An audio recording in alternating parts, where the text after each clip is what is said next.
వస్తే ఆ నలుగురు అంటూ ఆ నలుగురిలో తన పేరు చేర్చడం ఏంటంటూ మండిపడ్డారు. అండ్ ఇంకోటి, అదే సందర్భంలో పవన్ కళ్యాణ్ గారి పేషీ నుంచి వచ్చిన లేఖ సమర్థనీయం అనే మాట కూడా ఆయన మాట్లాడారు. పవన్ కళ్యాణ్ సినిమాకి ముందు థియేటర్లు బంద్ అంటాం హాస్యాస్పదం.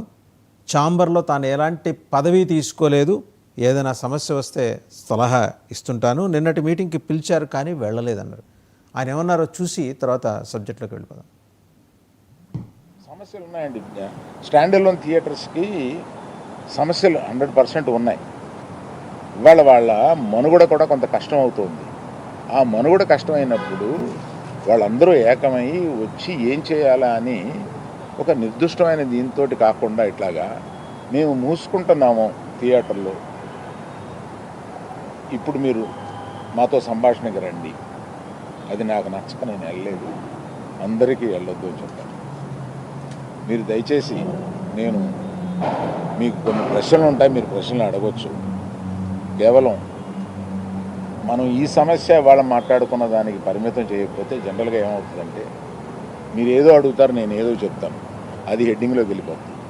అలా కాకుండా ఇవాళ హెడ్డింగ్ 1500 థియేటర్లు ఉంటే నా దగ్గర 15 మాత్రమే ఉన్నాయి, ఆ నలుగురిలో నేను లేను. ఛాంబర్ ముందుకు రావాలండి. నేను ఛాంబర్లో ఏ పొజిషన్ తీసుకోను. నేను ఎప్పుడన్నా ముఖ్యమైన సంఘటనలు ఇలాంటివి ఎప్పుడన్నా ఉన్నప్పుడు వాళ్ళు పిలుస్తూ ఉంటారు. నేను వెళ్ళి పెద్దగా నేను చెప్పాల్సింది చెప్పేసి వచ్చేస్తూ ఉంటాను. నేను రెగ్యులర్గా జరిగే ఛాంబర్ మీటింగ్స్కి అది వెళ్ళను.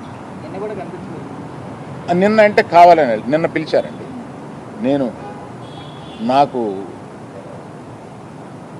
మేము మూసేస్తాం, మీరు రండి మాట్లాడతాం, అది నచ్చలేదు.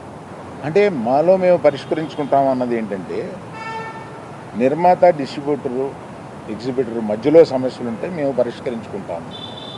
నిజమే కదండి, పవన్ కళ్యాణ్ గారు బాధపడింది 100% నిజం. ఆయన సినిమా వస్తుంటే మేము థియేటర్ మూసేస్తాం అని అంటే ఆయన బెదిరిస్తున్నారా ఏంటి? సమస్యలు ఉన్నాయండి. స్టాండ్ అలోన్ థియేటర్స్కి సమస్యలు 100% ఉన్నాయి. వాళ్ళ మనుగడ కూడా కొంత కష్టం అవుతుంది. ఆ మనుగడ కష్టం.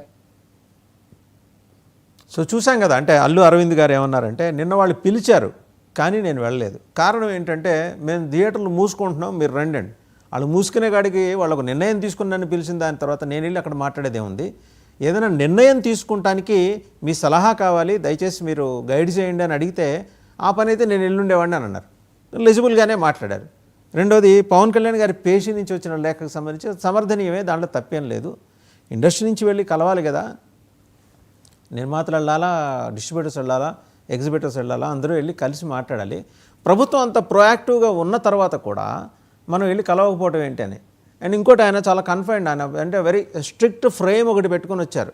ఈ ఫ్రేమ్ దాటి నేను మాట్లాడను, ఎందుకంటే నేను ఇవాళ అంశానికి సంబంధించే హెడ్డింగ్ కూడా మీరే రాసుకోండి. వెంకయ్యనాయుడు గారిలాగా చెప్పారు. వెంకయ్యనాయుడు గారు చెప్తుండేవాళ్ళు, ఇదిగోనే రేపు మీరు ఇప్పుడు నేను మాట్లాడబోయేదానికి హెడ్డింగ్ ఇది అని. అట్లాగనే అచ్చం అల్లు అరవింద్ గారు కూడా అలాగే చెప్పారు. ఆయన కూడా ఆయన అన్నది ఏంటి అంటే, పరిమితం చేసి మాట్లాడండి, 1000 థియేటర్లు ఉంటే నాకు ఉన్నాయి 15.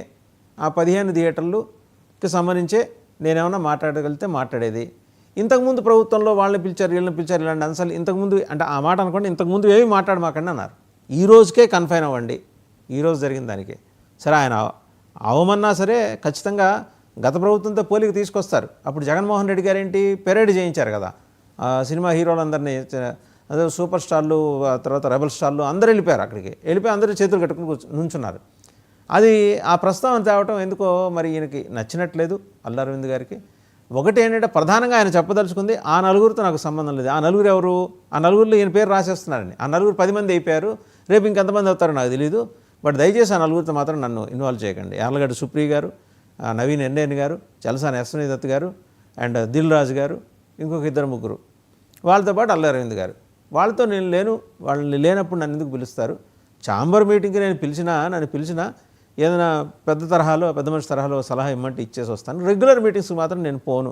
అయినా ప్రభుత్వాన్ని వెళ్ళి కలిస్తే వచ్చే నష్టం ఏంటి? అది ఆయన ప్రశ్న చేసింది. నిన్న పవన్ కళ్యాణ్ గారి పేషీ నుంచి వచ్చిన లెటర్ అయితే అది మనం ఒకసారి చదివితే చాలా నిర్దిష్టంగా ఆయన మాట్లాడారు. అంటే వారి మనసులో ఉన్నవి. ఇప్పుడు ఆయన సినిమా ఇండస్ట్రీ నుంచి వచ్చిన ఆయన, ముఖ్యమంత్రి చంద్రబాబు గారు అయితే సినిమాటోగ్రఫీ మినిస్ట్రీ పోర్ట్ఫోలియో అనే హోల్డ్ చేశారు. ఈ has thorough knowledge about that. ఆయనకు నాలెడ్జ్ ఉంది ఆ ఇండస్ట్రీ గురించి. ఈయన ఏకంగా ఇండస్ట్రీ నుంచి వచ్చిన పెద్ద మనిషి. వీళ్ళిద్దరిని కలవకుండా థియేటర్లు మూసేస్తున్నాం ఏంటి, బంద్ చేయడం ఏంటి అసలు? ఇంకోటి, వాళ్ళు నిర్ణయం తీసుకొని మళ్ళీ మీటింగ్కి అల్లు అరవింద్ గారిని పిలవటం ఏంటి? ఈ రెండు అంటే కాంట్రాస్ట్ చాలా స్పష్టంగా కనిపిస్తుంది అక్కడ. దీని గురించి అల్లు అరవింద్ గారు మాట్లాడింది. కానీ ప్రధానమైన అభ్యంతరం ఏంటంటే నన్ను ఆ క్యాంపులో కలిపేమాకండి అని. ఒకటి ఇక్కడ స్పష్టంగా అర్థమైంది, వాళ్ళ 4 లేకపోతే 5 లేకపోతే 10 మంది అగ్ర నిర్మాతల్లో స్పష్టంగా ఒక ఐక్యత అయితే లేదు. ఎవరికి వాళ్ళు ఎవరి మటుకు వాళ్ళు, నిన్న లెటర్ని బట్టి చూసినా మనకు అర్థమవుతుంది పేషి నుంచి వచ్చినాడు. వాళ్ళు వెళ్తారు, మా సినిమా అండి, మాకు టికెట్ రేట్లు పెంచుకున్నామండి, దయచేసి అదే బెనిఫిట్స్ వాళ్ళకి మాకు పర్మిషన్ ఇవ్వండి. మొదటి రోజు 5 వేసుకుంటాం, 7 వేసుకుంటాం, 8 షోలు వేసుకుంటాం. ఏదో వీళ్ళు రేటు చెప్పడం, లేదు ప్రభుత్వం అట్లా కాదు, మీరు 100 రూపాయలు కాదు 99 రూపాయలు చేసుకుంటాను ప్రభుత్వం, అంతకు మించి అయితే మేము ఎట్టి బస్సులో ఒప్పుకోమంట. సరేగా 99 రూపాయల 50 పైసల దగ్గర ఎక్కడో సెట్ అవుతుంది టికెట్లు అమ్ముకోవటం. ఇది కాదు కదా ప్రభుత్వం ఆశిస్తోంది. నిర్మాతల నుంచి, పెద్ద పెద్ద నిర్మాతల నుంచి సంఘీభావం ఉండాలి. ఒక యునైటెడ్గా ఒక యూనిఫామ్ ఫిలిం డెవలప్మెంట్ పాలసీ తీసుకొద్దామనేది ప్రభుత్వం తపన. కలిసి రావాలి కదా. అంటే జగన్మోహన్ రెడ్డి గారిలా భయపెడితే కానీ ఇండస్ట్రీ వాళ్ళు రారా? ఆ నింద వాళ్ళకి ఎందుకు? జగన్మోహన్ రెడ్డి గారు ఏం చేశారు?